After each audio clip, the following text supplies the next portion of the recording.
So you physically pooped your pants?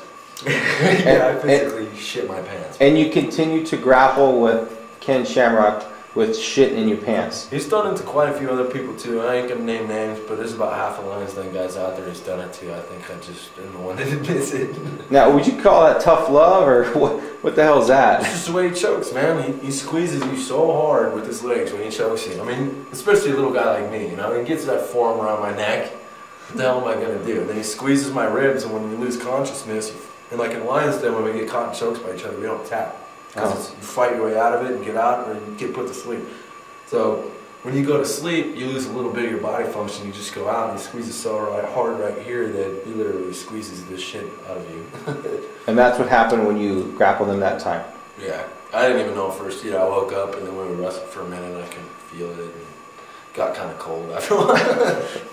That's a little disturbing. Yeah, it was disturbing, dude. It was a traumatizing experience. Okay. What do you think the future of the Lions Den is going to be? I mean, do you know what the future is going to be? Is Ken ever going to come back and teach the Lions Den like it was back in the old day, or what do you know? I would assume that whenever Ken does retire, that you know, no matter what he does, whether if he goes back to pro wrestling or anything like that, I would assume that, I mean, it's his passion, dude. You know, he was making more in the WWF than he was for fighting. He came back to fighting because he likes to fight. That's his life. That's what he does. And I do believe he'll come back. And you know, when he trains individuals, those individuals are badass. And eventually he will come back. I don't know. That's my prediction. But I mean, it's his passion, man. That's what he'll do for the rest of his life. He'll teach people how to fight. Okay. And what's your future? I mean, what do you want to do? Do you want to be a fighter? Do you want to? I mean, is this what you want to do? You want money? I want to train people. I want to train a shitload of people. I'm opening up a fighter house pretty soon, and I think I'd be a good trainer. Okay. I don't know. I just want to train and fight and see what happens. Where are you going to open your fighting school? In Livermore. Okay. I don't know, somewhere in the Bay Area, somewhere. Okay. Wherever I can find a cheap house. What's your fighter school going to consist of? I mean, is it going to entail boxing, kickboxing, grappling, jiu-jitsu? What's it going to? Every drill I've ever picked up off of any boxing trainer, wrestling trainer, or I picked up things from you know, all Lions Den guys. Obviously, I had that whole train. You know, you got Ken and Jerry and Frank and Mikey and Pete. I picked up all of that stuff. Vern has been helping me a lot lately because he's the only one around. And I don't know, you know, I picked off all of them. I had Marty Smith to learn from, Kosaka. I had all kinds of dudes around me. Coleman came down for a while.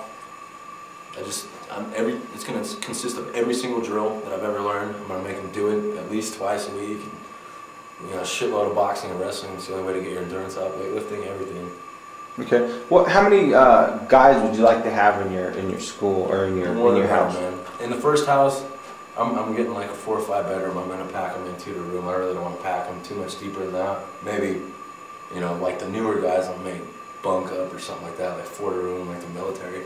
But I want as many as possible. I don't know, right now I'll do that, and then if I get more than that, and I got people that stick around, because I know there's not going to be people that stick around. I know this. I know people will come, and I'm not going to make the tryout like a big hard thing like they did, because I told you I saw all kinds of people come through that I knew were tough, and like I knew they could throw down. Like they just, you know, you could just tell. You can tell when someone's really tough.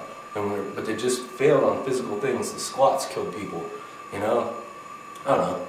But my tryout's going to be a month long, and all I'm going to do is make people drill. And I'm going to make them drill all day long, and just drill. And if they stick around through all the cardio and everything I put them through, I'm going to tell them, like, they have to finish what I tell them to do. They can do it as slow as they want, but they cannot quit. And if they quit, then they're out.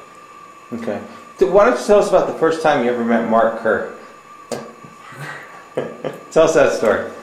We had a manager named Free from Texas, and I went to Abu Dhabi, and Kerr was there, and Trey, and Jerry. I came with Jerry and Robbie, and Trey was already there with Free. They came from Texas. They were on the same plane flight as him.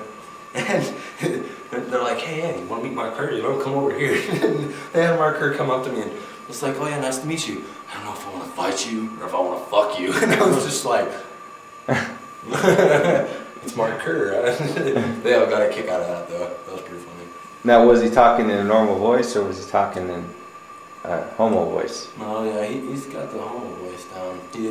He does it really. Him and Guy, they both are the funniest motherfuckers when they talk like a queer. It's hella funny.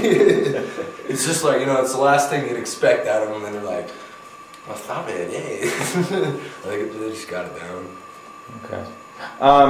Who, in your opinion, has been your toughest opponent to date, and why?